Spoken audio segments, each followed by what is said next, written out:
Сегодня поговорим с вами о современных способах ведения войны и о том, что именно может переломить ситуацию в Украине. Очень понятно, как средний человек представляет себе ход войны. По художественным фильмам.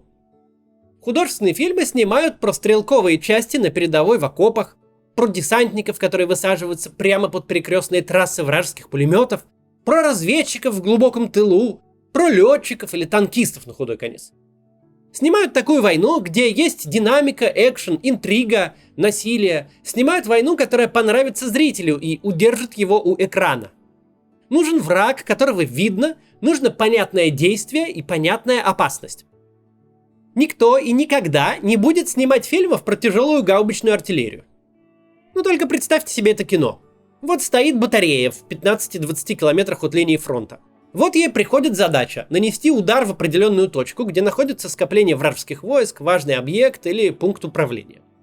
Артиллеристы рассчитывают углы наведения, делают несколько залпов и ничего не происходит. Где-то там, за километры и десятки километров эти снаряды разрываются, а сведения об успехах артиллеристы получают спустя долгое время от своих коллег на передовой. Несколько раз отстрелялись, свернулись и поехали куда-нибудь менять позицию, чтобы не прилетело в ответ. Вот и вся война. Ребята заряжают гаубицы и стреляют за горизонт. Понятное дело, что снимать фильм о войне с точки зрения артиллериста — это как снимать «Титаник» с точки зрения бухгалтера судоходной компании. Никто не будет его смотреть. Тем временем, чем технологичнее становится война, тем выше в ней роль дальнобойной артиллерии и реактивных систем залпового огня. Артиллерия с самого своего появления в высоком средневековье в 12-13 веках навсегда изменила не только формат войны, но и формат устройства общества. Какими бы мощными не были крепостные стены, каким бы тяжелыми и дорогими не были рыцарские доспехи, каким бы искусным воином не был сам рыцарь, все это стало несущественно. Понятно, что разрушение любых стен для пушек — лишь вопрос времени. Понятно, что снаряду без разницы, кто перед ним — дорогущий и опытнейший рыцарь, на содержание которого работает несколько деревень, или простой крестьянин, вооруженный тяпкой. Рождение артиллерии предопределило закат рыцарства, закат феодальной войны и феодального устройства общества. Какой смысл поддерживать дорогостоящее сословие профессиональных потомственных воинов, если любой из них может погибнуть еще до того, как увидит противника?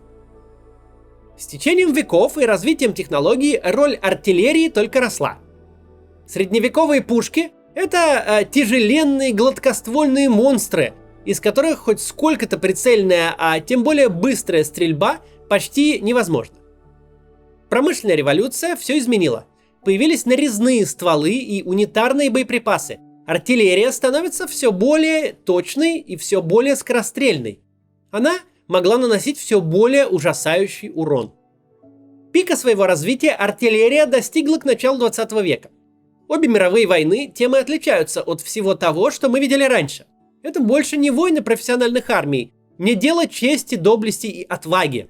Война скорострельных дальнобойных орудий — это война промышленного уничтожения людей. Вопрос жизни и смерти на ней — вопрос чистого везения.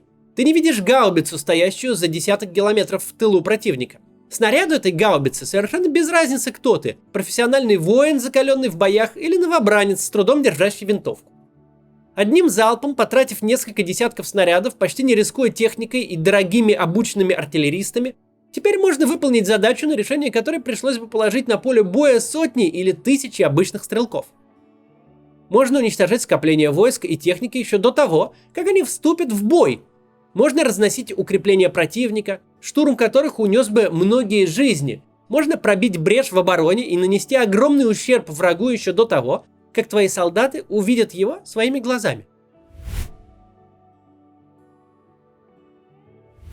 Это все никак не умаляет роль пехоты. Победа все еще куется на земле.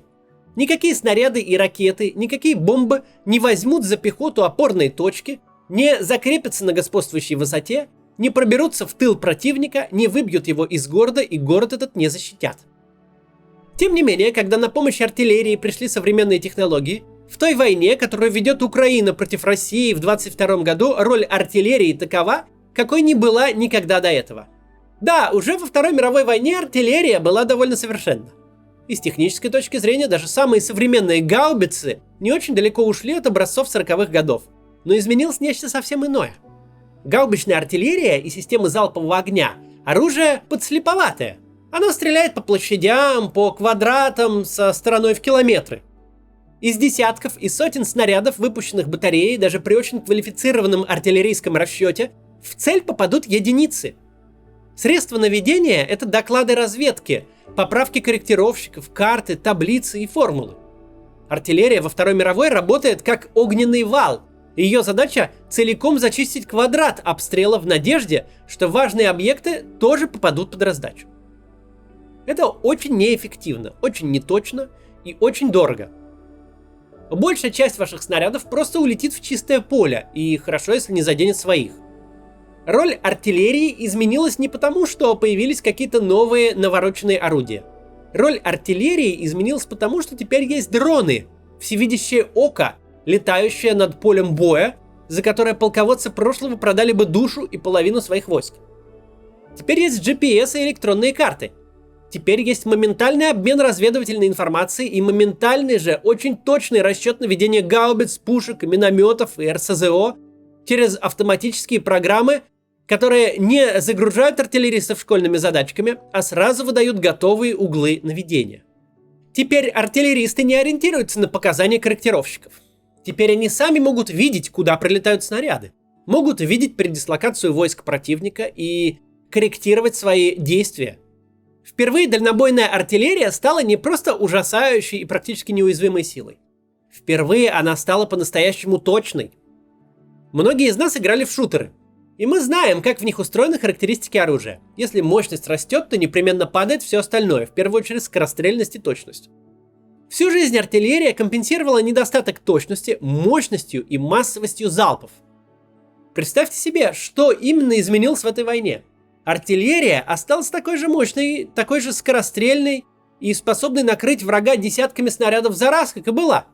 Она стреляет все теми же тяжелыми фугасными снарядами. Но теперь стреляет не куда бог пошлет, а прям в точку, прям в цель.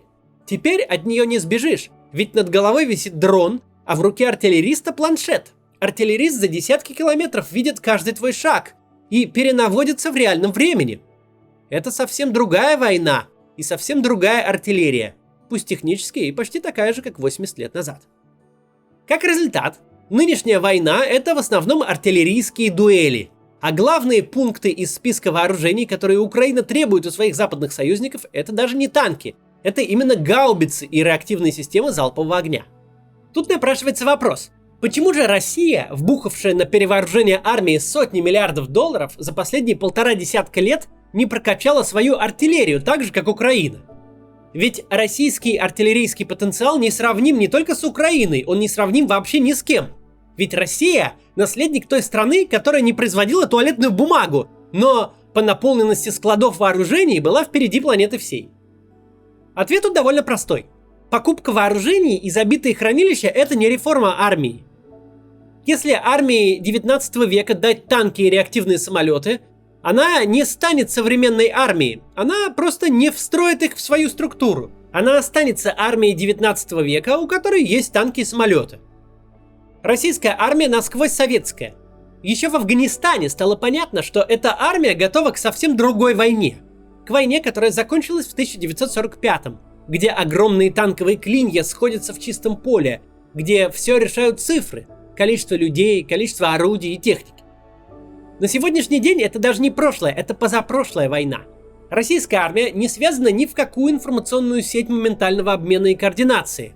Российские артиллеристы работают по бумажным картам. Они двигают перед пехотой такой же огненный вал, как двигали их прадеды в 1943-м. Применение современных средств войны, дронов и систем позиционирования, автоматических программ расчета и корректировки огня – все это в российской армии сведено к минимуму, а в отдельных случаях и вовсе к нулю. Этим война с Украиной еще больше похожа на Крымскую войну. В 1854 году российская армия воевала как в 1812, но война была уже другой. Война была не парусного флота и гладкоствольных ружей, но пароходов и нарезного оружия. Война была уже совсем иной тактикой и не могла не закончиться поражением. В 2022 году российская армия воюет как в 1945, А это уже совсем другая война. И исход этой войны решится, когда западные страны передадут Украине современную артиллерию.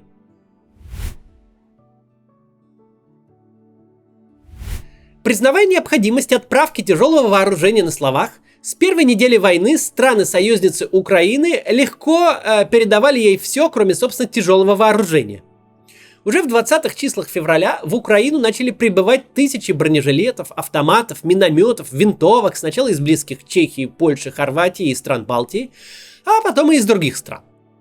В свою очередь с артиллерией, поставки которой значительно повлияли бы на ход войны, все обстоит гораздо сложнее. Тяжелое вооружение, в котором нуждается Украина, западные страны в принципе отправляли неохотно. Опасения их были такие. Во-первых, лидеры стран-союзниц Украины не были уверены, что украинская оборона выстоит достаточно долго, чтобы применить полученное оружие.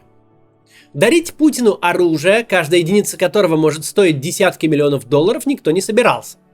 Но украинцы сумели выстоять, и это опасение исчезло. Но есть во-вторых. После вторжения Путина в Украину у военных экспертов государств-союзников возникли сомнения в том, что Путин вменяем. Они опасались, что если поставлять в Украину что-то серьезнее аптечек и бронежилетов, российское командование может расценить такие действия как прямое участие в конфликте, что спровоцирует войну между Россией и Североатлантическим альянсом. Не желая эскалации конфликта, некоторые западные лидеры даже саботировали передачу серьезного оружия. Так, когда в начале марта Польша попыталась передать Украине истребители, эта попытка была пресечена ее партнерами по НАТО. Однако постепенно стало очевидно, что нападать на какие-нибудь страны НАТО у Путина нет ни желания, ни возможности. В общем, западные страны постепенно признают необходимость отправки в Украину тяжелого вооружения, хоть и соблюдают некоторую осторожность с поставками наиболее мощных дальнобойных орудий. Если в начале войны со скрипом отправлялись маленькие партии советских гаубиц Д-30, то сейчас Украине поставляют или собираются поставить современное тяжелое вооружение типа британских гаубиц М777 и французских самоходных артиллерийских установок «Цезарь» в большом причем объеме. Поставка Украине стрелкового оружия и боеприпасов, бронежилетов, шлемов, приборов ночного видения, медикаментов, танков и бронетранспортеров, запчастей для самолетов, даже самых обыкновенных грузовиков, а особенно ракетных систем для борьбы с танками, это все очень важно. Это то, что нужно для ведения войны каждый день. То, что должно прибывать быстрее, чем расходуется на фронте.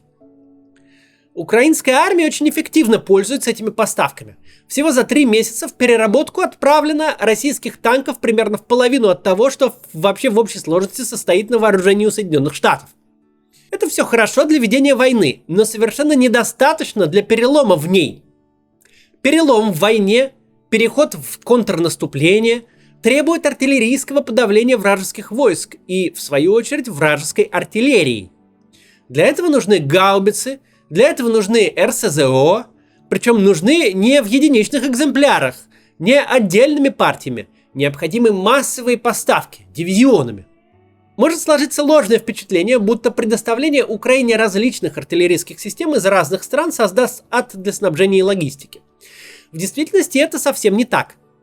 Одной из задач военно-политических блоков, ныне действующего НАТО и почившей организации Варшавского договора, была унификация калибров и боеприпасов. В настоящий момент Украина имеет дело всего с 2 стандартами – советским и натовским. Например, в случае с гаубичной артиллерией это стандартный советский калибр 152 мм и стандартный натовский 155 мм. К тому же, за 3 месяца система отправки оружия в Украину успела наладиться.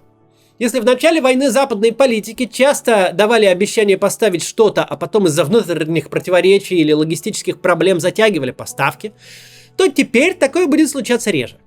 За последние несколько недель на военной базе в немецком городе Штутгарт была создана программная система, схожая с сайтами электронных объявлений, как, например, Авито. На ней ВСУ публикует запросы на поставку оружия, а западные страны, у которых такое оружие имеется, берут на себя обязательство запрос удовлетворить. Как только определяется страна-донор, сотрудники координационного центра выясняют, как наиболее эффективно это оружие в Украину доставить. Это позволяет максимально избавиться от бюрократии, которая ранее задерживала поставку вооружения на недели и месяцы, а также гарантирует, что отправленное оружие действительно требуется для украинской армии. По мере того, как вооруженные силы Украины теряют в бою советскую технику и получают взамен образцы Запада, происходит ускоренный переход украинской армии на стандарты НАТО. Этот переход планировался и до войны, однако в мирное время он бы занял, может быть, годы, а может вообще десятилетия. Может, вообще не завершился бы никогда. Но тут Путин со своей идеей демилитаризации Украины прямо сейчас перевооружает ВСУ по натовским стандартам. Помимо политических и экономических последствий, эта война будет иметь последствия чисто военные. Это побочный эффект больших войн, радикальное изменение самого подхода к ведению боевых действий. Эта война войдет в историю как первая фронтальная война, не локальный конфликт, а именно столкновение двух огромных армий, где в полный рост стали применяться высокие технологии, причем технологии во многом заимствованные из гражданского оборота. Выясняется, что если к гаубице за $5 миллионов присовокупить дрон стоимостью примерно как один снаряд для этой гаубицы, если снабдить артиллеристов и корректировщиков обычными потребительскими планшетами ценой в пару сотен долларов, то это радикально меняет роль артиллерии на поле боя, превращая ее из слепой силы в высокоточное оружие, от которого нет спасения.